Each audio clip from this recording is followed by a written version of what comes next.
PSSI jawab kabar usahakan Kevin Dix dan Ole Romenyi bela timnas Indonesia di putaran 3 kualifikasi Piala Dunia.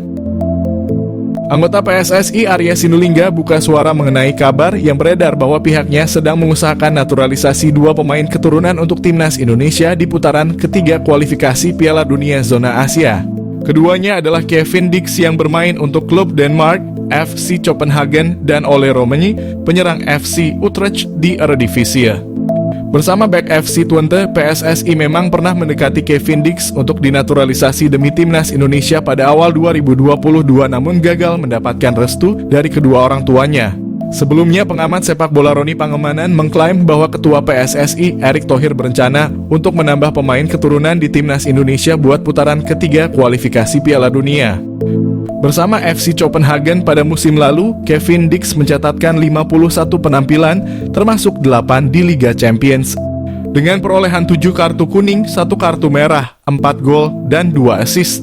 Kevin Dix berposisi sebagai bek tengah, namun pemain berdarah Ambon, Maluku, itu juga bisa bermain menjadi fullback. Sementara itu, Ole Romenyi hanya bisa mencetak sebiji gol dari 15 pertandingan dengan total 614 menit di atas lapangan bersama FC Utrecht. 2 pemain keturunan ini dibidik PSSI untuk perkuat timnas Indonesia. Main di klub Denmark dan Belanda. 2 pemain keturunan Indonesia masuk radar PSSI. Mereka berdua yang saat ini main di Liga Denmark dan Belanda menjadi calon pemain naturalisasi untuk memperkuat timnas Indonesia.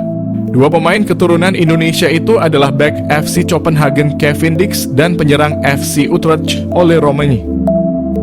Pengamat sepak Roni Pangemanan atau akrab yang disapa Bung Ropan memberikan bocoran calon pemain naturalisasi timnas Indonesia. Bung Ropan mengabarkan bahwa saat ini PSSI sudah melakukan pendekatan ke beberapa pemain untuk memperkuat Merah Putih. Bung Ropan menyebutkan bahwa Kevin Dix dan Ole Romenyi saat ini telah masuk radar PSSI untuk dinaturalisasi. Diketahui timnas Indonesia diyakini akan menambah amunisi tambahan setelah dipastikan lolos ke putaran ketiga kualifikasi Piala Dunia Zona Asia. Di putaran ketiga nanti, timnas Indonesia bakal melawan tim tangguh Asia mulai dari Arab Saudi hingga Korea Selatan. Maka dari itu, demi dapat bersaing di babak tersebut, timnas Indonesia membutuhkan tenaga tambahan pemain keturunan.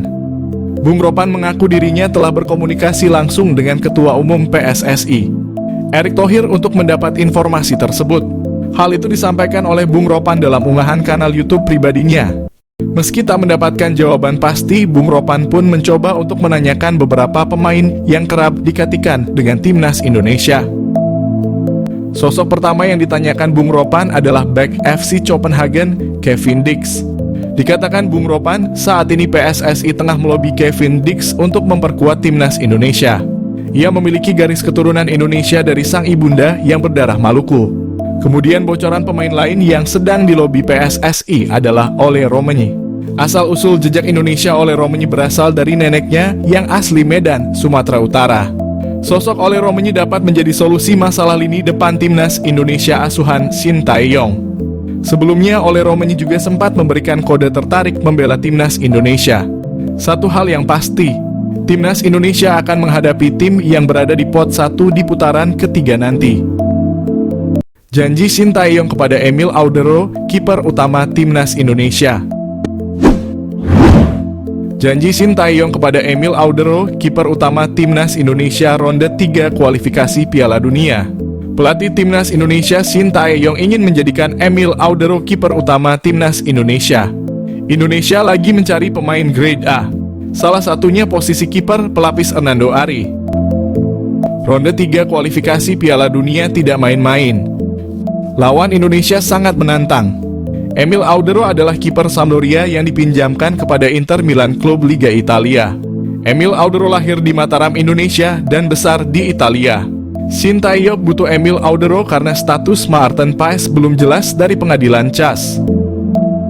Aksi blunder kiper timnas Indonesia Hernando Ari membuat timnas takluk dari Irak dengan skor 0-2 di Stadion Utama Gelora Bung Karno, Jakarta. Timnas Indonesia harus mengakui keunggulan Irak usai gawang Endo Ari dijebol Ayman Hussein lewat penalti. Penalti didapat timnas Irak setelah Justin Hubner terlihat handball di area kotak penalti. Aiman Hussein sukses mencetak gol tanpa celah. Petaka kemudian datang usai Hernando Ari melakukan blunder. Hernando Ari yang berusaha melakukan manuver untuk melindungi bola justru gagal mengamankan bola. Pelatih timnas Indonesia Shin Tae-yong turut membeberkan kondisi Hernando Ari.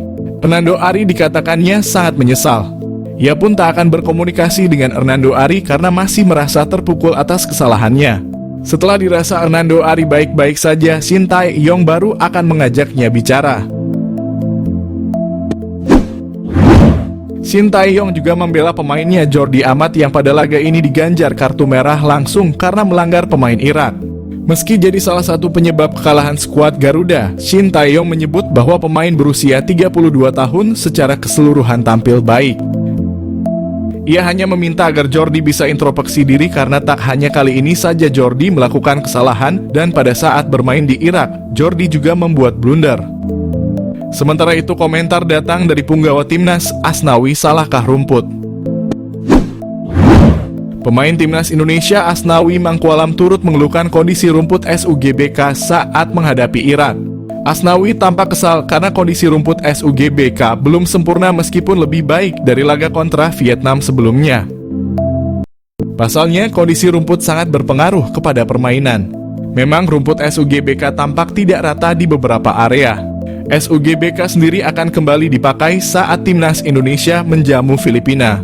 Pertandingan kontra Filipina nanti bakal jadi laga penentu bagi skuad Garuda untuk bisa melaju ke babak ketiga kualifikasi Piala Dunia Zona Asia. Hasil kemenangan atas Filipina nanti jadi harga mati untuk bisa lolos. Untuk saat ini, skuad Garuda masih berada di peringkat kedua grup F dengan toreh 7 poin.